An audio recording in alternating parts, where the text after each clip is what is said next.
Calaroga Shark Media.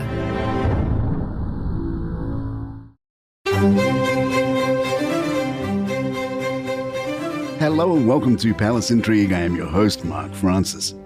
Today could be a monumental day in the saga of Harry and Meghan. With Trump and Harry reportedly far from friends, there's speculation that a future President Trump could, in theory, give the Duke of Montecito a one-way ticket out of the US. Royal watcher Hugo Vickers weighed in saying, "I wouldn't be at all surprised if Trump suddenly said, 'Right, I'm sending Prince Harry out of this country.'" Other royal experts think the Sussexes' new Portugal pad is just a vacation spot.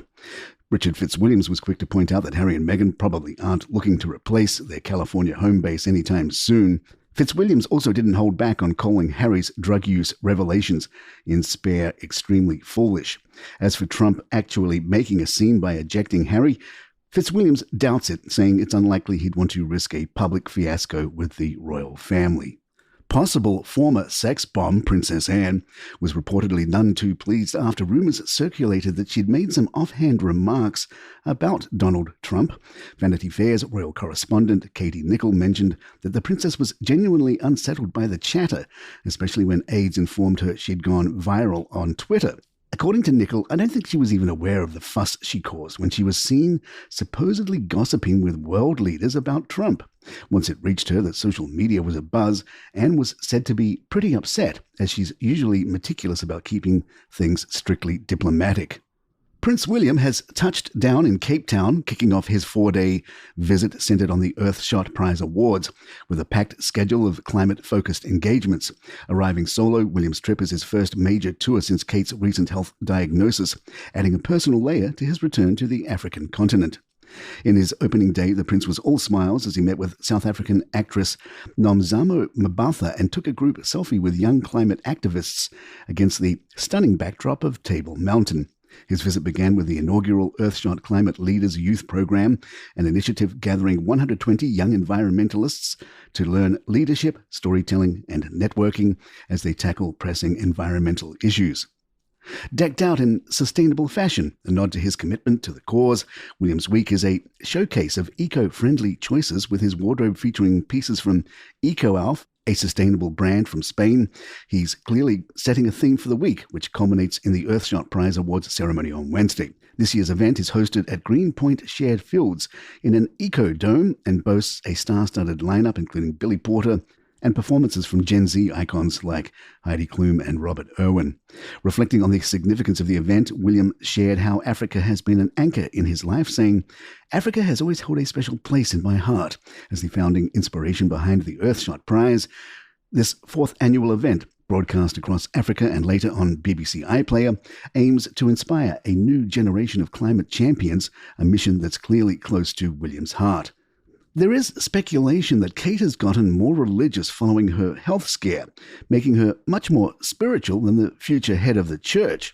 Royal correspondent Robert Hardman notes in his new biography of King Charles, "Within the wider royal orbit, especially the Church of England, there had been speculation the events of 2024 might have nudged the Prince of Wales a little closer in the direction of the Almighty."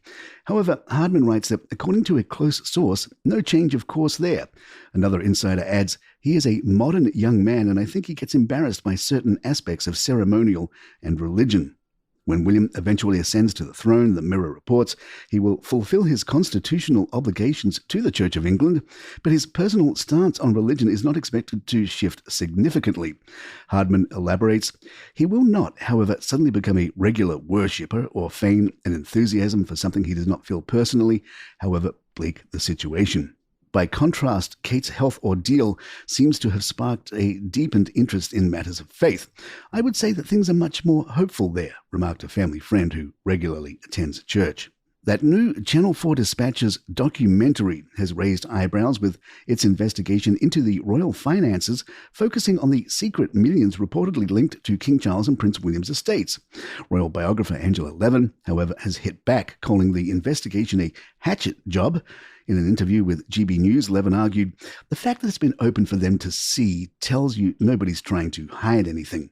She defended the king, noting his £100 million donations to charities and stating, "He's not a greedy man. Levan further likened the duchies of Lancaster and Cornwall to any private estate where tenants are expected to pay for their use of the land. Addressing whether it's appropriate for one of Britain's wealthiest men to receive tax benefits, Levan countered, "They give back. The king has given £100 million to various charities. He's given money away all the time. The programme," she said, "reflects Channel 4's general bias against the royals. There's a nasty aura about this. Channel 4 doesn't like the royal family and they make any possible time to whack them." Balance Intrigue will be right back. Sheikha Abrar Khaled Al Sabah, a Kuwaiti royal film producer and mother of four, recently hinted at a potential partnership with Harry and Meghan. Speaking to Eden Confidential, Sheikha Abrar shared her excitement over the idea, saying, "It would be a very nice coming together of European royalty and Arab royalty. Everyone portrays us in a way that is not true," she explained. "I'm trying to get that message out there and change the ideas people have about the Gulf." Oprah Winfrey is back for her annual Favorite Things lists, and this year's selection features a bit of royal connection. Oprah revealed that her friend and Montecito neighbor, Meghan, introduced her to Touchka's Hinoki body care set, priced at a cool $146. The set, featuring body milk, body wash, and body oil, is infused with the brand's Forest Awakening essential oil blend, a mix of cedar, heba, and hinoki oils, which Toucha claims can reduce stress, lift mood, and promote well-being. Oprah gave her seal of approval, saying, "This is a favorite thing, with the scent of forest sent to me by my neighbor Meghan." Oprah is so taken with the luxurious trio that she keeps it by her tub, adding a touch of forest vibes to her bath routine. Meghan, who's long been a fan of Tatcha products, is no stranger to sharing the beauty brand with friends. Back in 2019, she gifted guests at her New York baby shower with $700 goodie bags, including Tatcha's $65 rice polish, an exfoliant she once raved about in Allure.